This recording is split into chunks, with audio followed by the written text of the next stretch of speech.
Hello hello hello আমার দাদা ভাই বন্ধু বান্ধবী সবাই কেমন আছো তোমরা? আশা করি খুবই ভালো আছো। কালকে চলে গেছিল একটা দাদার বিয়া ঘরে, সেই লেভেলে জানি না, দেখছি হিজড়াদের মতো ছবি তুলতে লাগান দিন, যে ছবি তুলি শেষ করে নিয়ে সবাই মিলে এখানে সবাই স্প্রাইট গিলে নিয়ে সে কি নাচ রে ভাই, খাইয়ে নিয়ে নাচানাচি শুরু।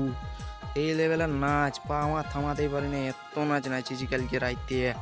আর কি বলবো, সেই লেভেলের এনজয়টাও হয়েছে, কিন্তু নাচানাচি করে দমে খিদা লাগতেছিল। তো আসে নিয়ে খাওয়া দাওয়া শুরু করে দিলি রে বাপ। সে কি খাওয়ান দাওয়ান, এত কিছু মেনুতে ছিল রে বাপ। তোমরা তো মেনু কার্ডটা দেখে নিয়েছো অবশ্যই।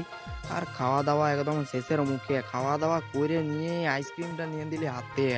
সবাই দেখছে কিনা আইসক্রিম খাচ্ছে, আমিও চলে আলি আইসক্রিম খাতে। সবাই মিলে আইসক্রিম আইসক্রিম খাইয়ে উড়াই নিয়ে আমরা চলে গেলি দাদা বৌদির নাচ দেখতে। সে কি নাচ রে ভাই। তো তোমরা আগে বলো, তোমরা এই সিজনে কটা বিয়া ঘর পাইছো এই বছরে, একটু কমেন্টে জানাও। আর মনে করে সাবস্ক্রাইব আর ফলোটা করে দিও প্লিজ।